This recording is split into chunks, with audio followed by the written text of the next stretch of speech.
Brown, meu nome é Davi e eu já trago mais um estudo de caso. No estudo de caso de hoje, o ponto central é se vale a pena usar o PTCG Live como ferramenta de estudo ou treino, enfim. Como instrumentos para embasar a conversa de hoje, uma conversa rápida, a princípio, de hoje, eu trago a planilha de alguns matches que eu joguei no PTCG Live e também um jogo que eu vou deixar rodando de fundo para trazer uma questão quando ela vier. Essa planilha, ela tem dados desde que eu comecei a jogar no PTCG Live como ferramenta de estudo e treino. Então, depois de umas movimentações aí de novembro, dezembro, onde eu joguei alguns eventos presenciais, poucos devido à limitação física que eu tive, né?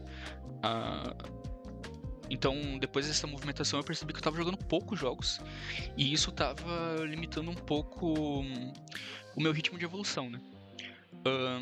Um pouco descontente com isso, eu segui o conselho de jogadores como Justin, o segundo lugar no Worlds, Henry Chow, um dos melhores jogadores aí na temporada de 2025, e também o Salmit, que foi o top 8 em Las Vegas, que são jogadores que sempre falam sobre a importância que tiveram na evolução deles spamar jogos no PTCG Live, né?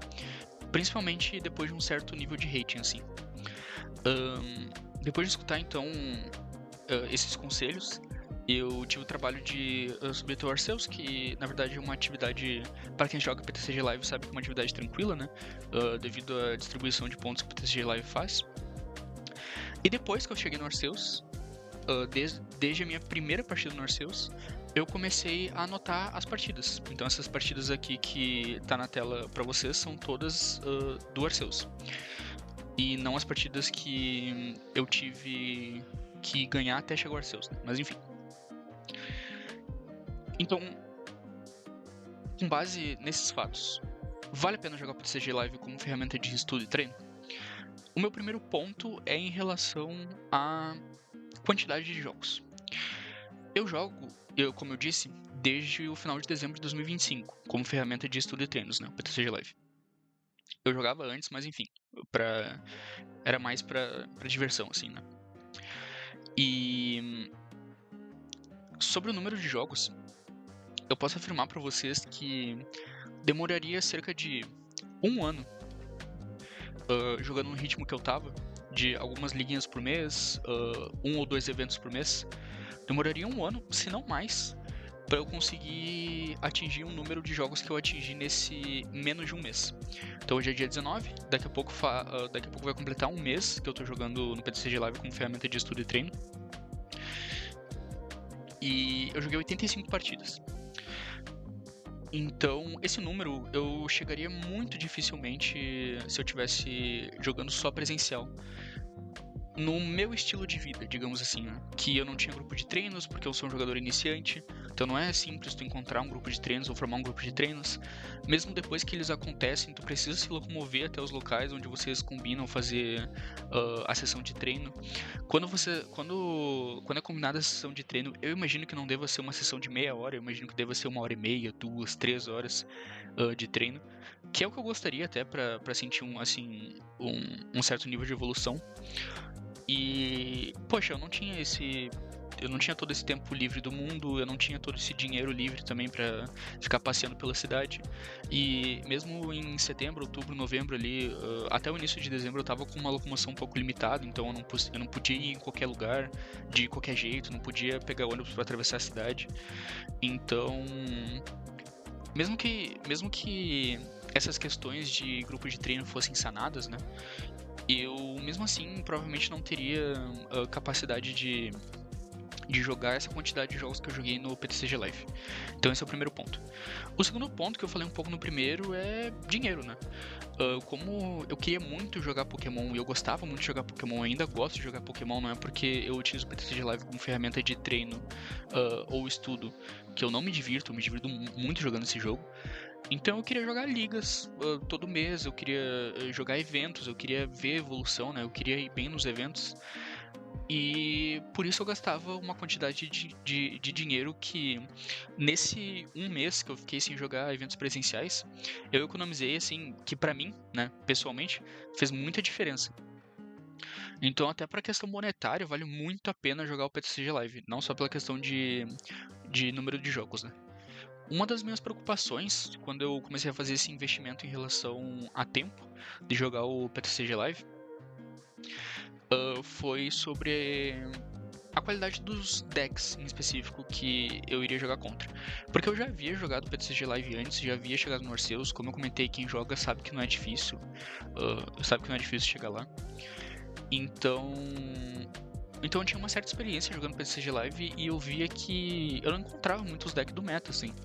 Então eu via live de regionais, via live de internacionais, ia jogar o challenge da minha cidade e nesses challenges internacionais eu enfrentava Gardevoir. Mas eu consigo contar nos dedos de uma mão quantas vezes eu enfrentei Gardevoir numa liguinha, assim, desde de abril, que foi quando eu comecei a jogar liguinha, até dezembro, assim. Acho que foram 2 vezes que eu joguei contra Gardevoir numa liguinha. Todas as outras foram em challenges com jogadores de qualidade muito melhor, assim. E então essas matchups críticas, eu tinha muito medo delas não se representarem pra mim jogando no PTCG Live, né? Então essa planilha que eu trago pra vocês aqui é pra exemplificar que de 85 jogos jogados desde o final de dezembro de 2025, 34 deles foram decks que eu não esperava enfrentar. Veja, decks que eu não esperava enfrentar não são necessariamente decks ruins, ou não são necessariamente decks que não são consistentes. São simplesmente decks que eu não achava que fossem populares ou que não fossem competitivos o suficiente para eu querer enfrentar, né? E esses 34 jogos eu botei na categoria sapinho, que é a última linha então da nossa planilha. É aquele sapinho ali. Essa planilha é para o deck de Dragapult Dusknoir, né? Eu acho que não comentei antes. Mas que é o deck que eu tô jogando ultimamente. Que eu tô jogando desde o final desde que eu comecei a jogar, enfim, no PTCG Live. Eu jogo com outros decks também, uma quantidade muito menor. Eu tenho planilha para outros 2 decks, mas os 2 têm menos de 10 partidas, assim, então enfim, eu vou focar nessa planilha. As outras 51 partidas foram de decks que eu tava esperando enfrentar. Então foram de decks que na minha concepção eram competitivos ou que pra mim eram algumas matchups críticas que eu tava com dúvida ou que simplesmente eram decks que eu achava que seriam populares, né? Então a lista é bastante extensa. Eu consegui um nível de repetição com esses decks que eu teria muita dificuldade de conseguir sem um grupo de treinos ou sem tempo. Então eu consegui jogar 7 Mirror de Dragapult Dusknoir, eu consegui jogar 10 jogos contra Gardevoir, seja no arquétipo que for. Eu consegui 9 partidas contra Charizard, também seja no arquétipo que for. Eu consegui 6 partidas de Grimmsnarl. Enfim, outros decks aí que eu considerava que fossem matchups que seriam populares e afins, né? Então, esse medo de qualidade de decks em específico, ele foi sanado, porque a maioria dos decks são decks que eu esperava encontrar.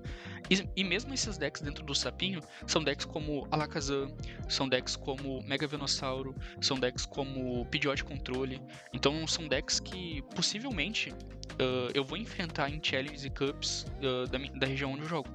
Que não é loucura pensar que eu vou enfrentar um Mega Venossauro aqui, ou não é loucura pensar que eu vou enfrentar um Alakazam aqui. Principalmente em challenges grandes, né? Já enfrentei Garchomp aqui em challenges grandes, enfim. Então, eu consigo dizer que o saldo foi positivo dessas matchups que eu queria testar nesse menos de um mês. Agora, em relação à qualidade. Como eu comentei, assim, eu não sei se eu comentei ainda, mas desde que eu comecei a jogar no Arceus, com esses 85 jogos, o maior número de pontos de rating que eu consegui foi 1705. E eu fico nessa faixa. 1705, aí 1670, 1705, 1670, eu fico nessa faixa assim. Aí de vez em quando eu caio pra 1640, e daí eu volto pra 1680, e daí eu vou pra 1705, e daí eu venho e volto, e afins, né? Fico nessa faixa.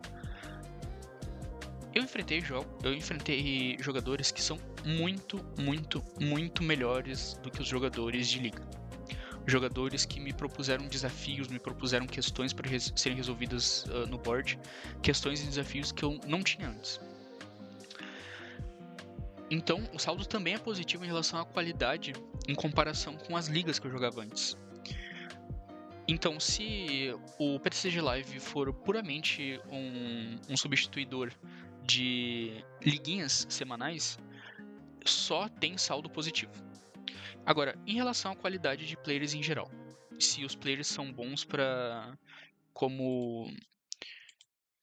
se os players são bons de forma integral, se eles são bons, ponto, né? Na faixa de range que eu tô hoje, eu não enfrentei nenhum grande jogador. Então eles me propuseram desafios, mas não foram desafios novos que eu nunca vi antes, jogadas que não são conhecidas. Eu não tomei nenhuma grande outplay. Mas em relação à qualidade dos jogadores, não significa que eles sejam ruins. Mas, por exemplo, esse jogo eu joguei ontem de noite. Eu joguei a primeira vez contra esse oponente e ele tava de Alakazam. Ele viu que eu tava jogando de Dusknoir e Dragapult. E assim que ele perdeu de Alakazam pra mim, ele instantaneamente deu fila com o deck dele de Gardevoir. E ele conseguiu cair contra mim de novo, né? Que, enfim, chega um certo horário que também não tem muitas pessoas jogando, né? Acontece bastante de tu cair 2 vezes contra o mesmo oponente. O que acontece nesse turno, por exemplo? Eu tô utilizando as habilidades do Dracloak. Ele tá com poucas energias no descarte. Então eu sei que se eu bater com o Budil aqui, eu vou ter uns turnos a mais, assim. Provavelmente para conseguir um Dusknoir, para tentar levar a linha evolutiva de Gardevoir ou para tentar levar o Mew. Então eu sei que se eu continuar batendo aqui com o Budil, ele não vai ter, por exemplo, Cauda Bravo com muitas energias. Ele vai ter Cauda Bravo com 2 energias, por exemplo. Então eu poderia deixar alguma coisa no meu banco evoluída já pra sair do range de Cauda Bravo. E ele tá com... faz muito tempo que ele tá com essa torre de interferência. Assim, uns 2 ou 3 rounds pelo menos. E se eu dou Item Lock, isso dificulta ele achar o Cauda Bravo. Ele tá com 5 cartas na mão e 36 cartas no deck. Então eu aposto nesse turno em utilizar a habilidade do Dracloak e depois utilizar a habilidade do Dracloak de novo para continuar o Item Lock e não bater de Dragapult nesse turno. Só que eu dou misclick no Dusclops achando que é um Dracloak. Sem querer, eu dei misclick no Dusclops achando que é um Dracloak. E quando eu dei esse misclick, não tenho o que fazer mais, né? Eu tenho que utilizar a habilidade do Dusclops, eu não posso voltar. Não tenho o take back no PTCG Live, né? Então eu opto por pingar esses 5 contadores de dano no Munkidori e ir pro Phantom Dive, porque é a minha única opção. Eu não tenho mais o que fazer assim, já que eu dei esse misclick, né? Eu vou ter que fazer o Phantom Dive, assim, tipo, não tem muito o que fazer, né? E a Gardevoir vai ficar ativa, tudo bem que só tem 2 energias no descarte, né? Então. E ele tá com 6 cartas na mão e 36 no deck. Nos últimos turnos ele não teve muita ação, mas pode ser que a mão dele esteja loadada de item com a Secret Box, por exemplo.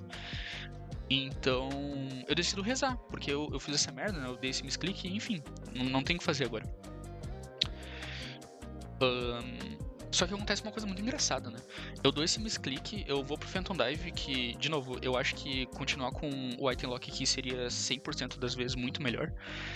E acontece que no turno dele, ele acha ali as coisas que ele precisa achar. Então ele tem bola de ninho na mão pra Clefairy.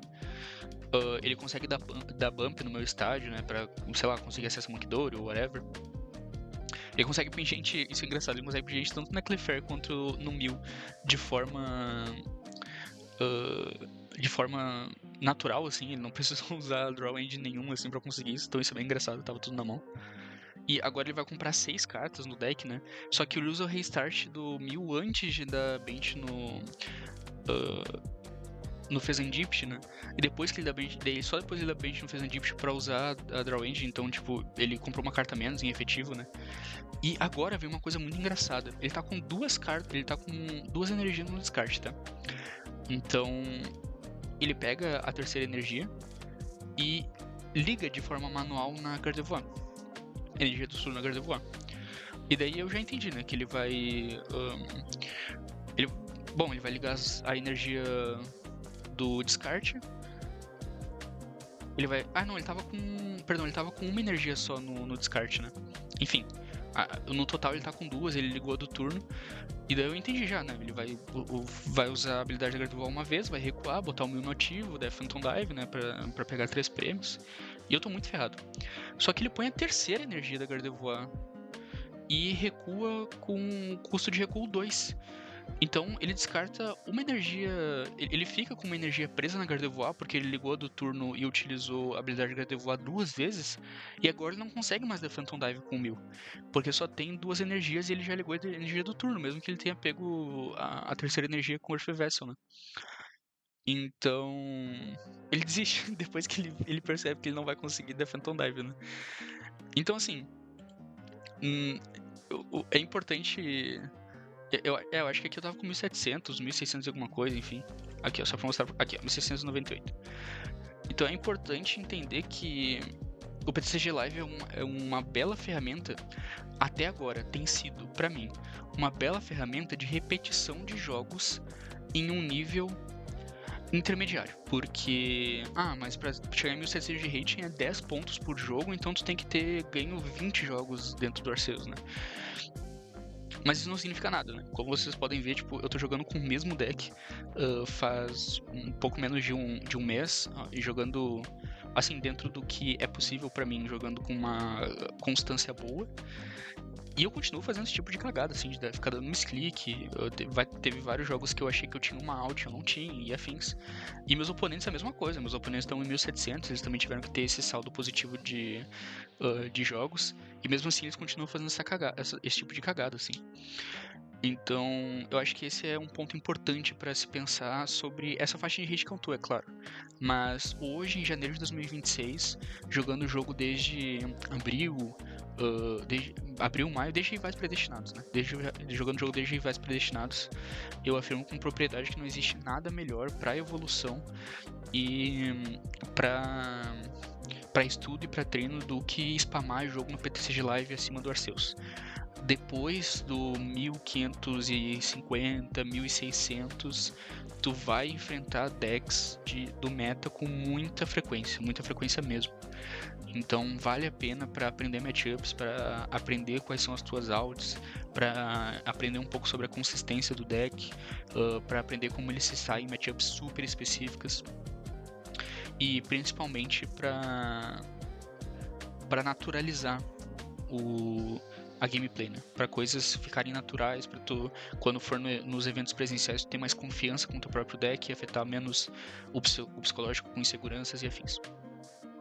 Eu espero que meus pontos tenham ficado claros. Eu espero que eu tenha conseguido sanar as dúvidas em relação ao custo-benefício de investimento de tempo, né?